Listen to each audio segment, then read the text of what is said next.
పెళ్ళైనా పండగైనా వేడుక ఏదైనా పట్టుచీరల ప్రత్యేక వేదిక వారాహి సిల్క్స్.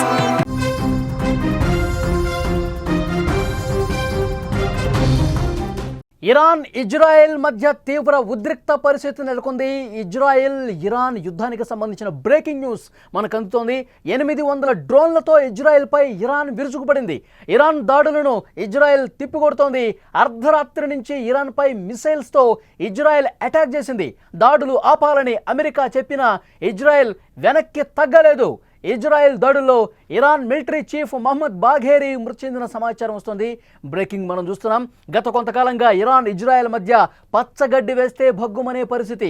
ఇరు దేశాలు డ్రోన్లు మిసైళ్లతో దాడులు చేసుకుంటున్న పరిస్థితి. విజువల్స్లో చాలా స్పష్టంగా మనం చూస్తున్నాం తాజా దాడులకు సంబంధించిన దృశ్యాలు. పెద్ద ఎత్తున మిసైళ్లతో దాడి చేస్తోంది ఇజ్రాయెల్. ఇజ్రాయెల్ సంబంధాలు పూర్తిగా దెబ్బతిన్నటువంటి పరిస్థితి. ముఖ్యంగా అక్టోబర్ 2024లో ఇజ్రాయెల్ టెహ్రాన్లో హమాస్ నాయకుడు ఇస్మాయిల్ హనియే హత్యకు గురైన తర్వాత ఇజ్రాయెల్ ఉద్రిక్తతలు రెట్టింపయ్యాయని చెప్పాలి. ఈ రెండు దేశాల మధ్య ఘర్షణ 1979 నుంచి కొనసాగుతుంది. కానీ పూర్తి స్థాయి యుద్ధం ఇప్పటి వరకు జరగలేదు. కానీ తాజాగా జరుగుతున్నటువంటి పరిస్థితులు చూస్తే, ఒకళ్ళ మీద ఒకళ్ళు పైచేయి సాధించాలన్నటువంటి పరిస్థితి చూస్తే, ఈ దాడులు తీవ్రతరం అవుతున్నటువంటి సిచ్యువేషన్ చూస్తే, ఇది యుద్ధానికి, అది కూడా చాలా సీరియస్ యుద్ధానికి దారితీస్తున్న ఒక పరిస్థితి కనిపిస్తోంది. ఇజ్రాయెల్ శుక్రవారం తెల్లవారుజామున అణుస్థావరాలపై వైమానిక దాడి చేసింది. ఆపరేషన్ రైజింగ్ లయన్ పేరుతో ఈ దాడులు చేసినట్టుగా ఇజ్రాయెల్ ప్రధాని నెతన్యాహు ప్రకటించాడు.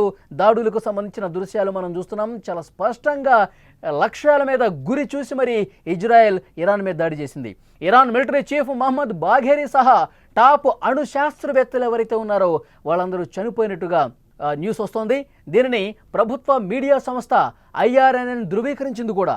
వీరిలో IRDS చీఫ్ హుస్సేన్ సలామీ కూడా ప్రాణాలు కోల్పోయినట్టుగా సమాచారం వస్తోంది. మిలిటరీ చీఫ్ మహమ్మద్ బాఘేరీ టెహ్రాన్లో జన్మించారు. పొలిటికల్ జియోగ్రఫీలో ఆయన PhD చేశారు. ఇరాన్ రెవల్యూషనరీ గార్డ్స్ కార్లో చాలా కాలం ఆయన పనిచేసిన పరిస్థితి. 2016లో Iran army chief of staff బాధ్యతలు కూడా చేపట్టాడు ఆయన. దేశంలో ఇదే అత్యున్నత సైనిక పదవి. శత్రు సేనలపై వ్యూహరచన చేయడంలో ఆయన దిట్టని చెప్తారు. 2022-23లో మాషా అమినీ మృతికి నిరసనగా చేపట్టిన ఆందోళనలను కూడా ఆయనే అణిచివేశారు.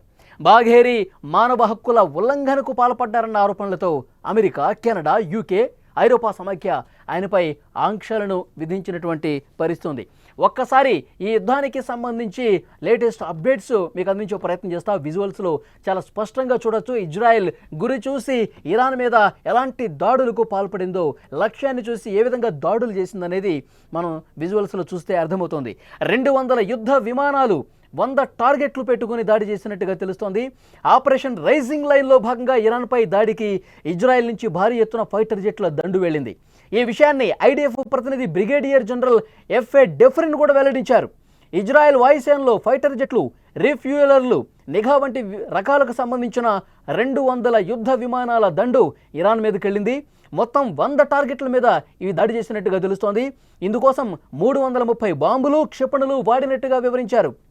ఈ దాడిలో army chief బాఘేరీ, IRGC chief Hussaini salami సహా పలువురు జనరల్స్ కూడా చనిపోయినట్టుగా మనకు సమాచారం వస్తోంది. ఇరాన్ ఆర్మీ తాత్కాలిక చీఫ్గా హబైజుల్లా సయ్యారీని, IRGC తాత్కాలిక చీఫ్గా అహ్మద్ వాహిదీని నియమించినటువంటి పరిస్థితి ఉంది. ఇజ్రాయెల్ మీద కూడా తిరిగి ఇరాన్ ప్రతిదాడి చేసింది. 100 డ్రోన్లను ఇరాన్ ఉపయోగించింది. ఇక్కడ మనం స్పష్టంగా అర్థం చేసుకోవచ్చు. 200 యుద్ధ విమానాలతో 100 టార్గెట్లు పెట్టుకుని ఇజ్రాయెల్ దాడి చేస్తే, ఇప్పుడు ఇజ్రాయెల్ మీద ఇరాన్ ప్రతిదాడి చేసిన పరిస్థితి. 100 డ్రోన్లు ఉపయోగించి ఇరాన్ దాడికి పాల్పడిన పరిస్థితి ఉంది. ఇజ్రాయెల్ ప్రారంభించిన ఆపరేషన్ రైజింగ్ లయన్కు స్పందనగా ఇరాన్ ప్రతిదాడులు మొదలుపెట్టింది. చూడొచ్చు మనం స్క్రీన్ మీద దాడులు, ప్రతిదాడుల దృశ్యాలు చాలా స్పష్టంగా చూడొచ్చు. యుద్ధ విమానాలతో, బాంబులు, క్షిపణులతో ఏ విధంగా దాడి చేసుకుంటున్నాయో రెండు దేశాలు మనం చూస్తున్నాం. కానీ ఎవరు చెప్పిన వినట్లా అమెరికా కాదు కదా, ఏ దేశం చెప్పినా రెండు దేశాలు కూడా వినిపించుకోని పరిస్థితి కనిపిస్తుంది. ఒకళ్ళ మీద ఒకళ్ళు పైచేయి సాధించడానికి ఈ యుద్ధం వైపు దారి తీస్తున్నటువంటి పరిస్థితి ఉంది. అంటే ఒకళ్ళు ఒక దాడి చేస్తే దానికి రెండింతలు మేము దాడి చేస్తామని చెప్పి గత కొన్నాళ్లుగా ఇదే వైఖరి రెండు దేశాల మధ్య కనిపిస్తోంది. కానీ ఇప్పుడు చాలా సీరియస్గా వీళ్ళు యుద్ధ విమానాలు ఉపయోగించుకుంటూ, బాంబుల దాడి చేస్తూ, క్షిపణి దాడులు చేసుకుంటూ ఒక రక్తపాతం సృష్టిస్తున్నటువంటి పరిస్థితి ఉంది. ఇది యుద్ధానికి దారితీస్తే, పూర్తిస్థాయి యుద్ధానికి దారితీస్తే పరిస్థితులు చాలా సీరియస్గా ఉంటాయన్న చర్చ కూడా కనిపిస్తోంది. గతంలో కూడా కోవర్ట్ ఆపరేషన్లు జరిగాయి ఈ రెండు దేశాలకు సంబంధించి. 2024 ఏప్రిల్ అక్టోబర్లో ఇరాన్పై దాడులకు ముందు కూడా మొస్సాద్ కోవర్ట్ ఆపరేషన్లు చేసింది. 2018లో ఇరాన్ అణు రహస్యాలను ఈ నిఘా సంస్థ దొంగిలించింది. దీంతోనే ఇరాన్ అణు ఒప్పందాన్ని ఉల్లంఘిస్తోందని ప్రపంచానికి చూపించింది. 2022లో నిర్వహించిన ఒక ఆపరేషన్తో ఇరాన్కు చెందిన 100 డ్రోన్లను ధ్వంసం చేసింది. ఈ విషయాన్ని నాటి ప్రధాని నెఫ్తాలి బెనెట్ వాల్ స్ట్రీట్ పత్రికకు రాసిన వ్యాసంలో కూడా ధృవీకరించారు. 2023లో కూడా మొసాద్ తమ దేశంలో ఇలాంటి ఆపరేషన్ చేసినట్లు ఇరాన్ ఆరోపించిన విషయం తెలిసిందే. యురేనియం శుద్ధి చేసే నతాంజ్ అణు కేంద్రంపై ఇజ్రాయెల్కు ఎప్పటి నుంచో కన్నుంది. ఇక్కడ 2020 జూలై, 2021 ఏప్రిల్లో మొస్సాద్ కోవర్ట్ ఆపరేషన్లు చేసి సామాగ్రిని ధ్వంసం చేసినటువంటి చరిత్ర ఉంది.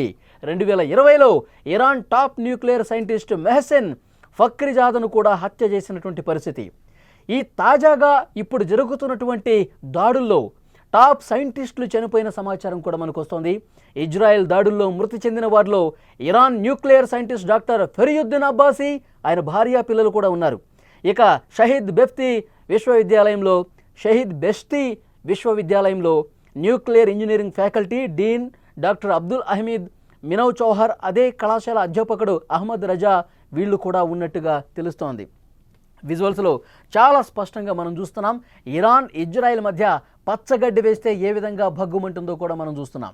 ఇరు దేశాలు ఒకవైపు డ్రోన్లతో దాడులు చేసుకుంటున్నారు, మిసైల్స్తో దాడులు చేసుకుంటున్నారు, యుద్ధ విమానాలు ఆ దేశంలోకి చొరబడి మరీ యుద్ధం చేసుకున్న పరిస్థితి, దాడులు చేస్తున్నటువంటి పరిస్థితి ఉంది. అంతకంతకు పెరిగిపోతున్నటువంటి పరిస్థితి మనం చూస్తున్నాం. పూర్తిగా రెండు దేశాల మధ్య సంబంధాలు దెబ్బతిన్నాయి. పూర్తిగా ఒకళ్ళ మీద ఒకళ్ళు దాడులు చేసే పరిస్థితి. ఇప్పటికే కొంతమంది చనిపోయారు, టాప్ సైంటిస్టులు చనిపోయారంటే, ఇరాన్ దేశానికి సంబంధించినటువంటి ఆర్మీ చీఫ్గా ఉన్న వ్యక్తి చనిపోయాడంటే ఎంత సీరియస్గా బలమైనటువంటి దాడులు ఒకరి మీద ఒకరు చేసుకుంటున్నారన్నది చాలా స్పష్టంగా కనిపిస్తుంది. ఏ దేశం చెప్పినా కూడా వెనకడుగు పెట్టలేదు. పూర్తిగా ఇరాన్ తన గగనతల వ్యవస్థలను పూర్తిగా అక్కడ ఏ దేశానికి సంబంధించిన విమానాలు కూడా ఇటు ప్రయాణం చేయకుండా చర్యలు తీసుకుంది.